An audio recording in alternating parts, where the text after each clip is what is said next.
warahmatullahi wabarakatuh. Saya Cuk Dewi Hastati, SKM MSI, PLT Kepala Dinas Kesehatan Kabupaten Aceh Jaya. Saya menyatakan bahwa saya telah meng-cross-check seluruh wilayah kerja saya, yaitu 12 puskesmas, tentang video yang sedang viral saat ini, yaitu kejadian yang tidak diinginkan pasca setelah imunisasi. Bahwasanya itu bukanlah kejadiannya di wilayah kerja saya di 12 puskesmas.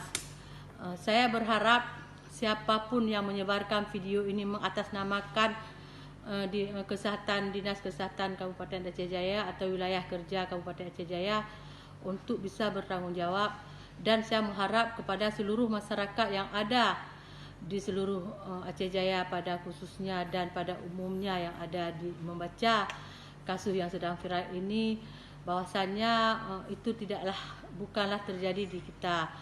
Mudah-mudahan kita tidak terprovokasi dengan kejadian ini, karena imunisasi ataupun vaksinasi itu adalah bentuk ikhtiar kita untuk mencegah dari wabah COVID-19 yang sedang terjadi selama ini. Mudah-mudahan apa yang kita laksanakan ini mendapat ridha Allah semata. Amin ya rabbal alamin. Assalamualaikum warahmatullahi wabarakatuh.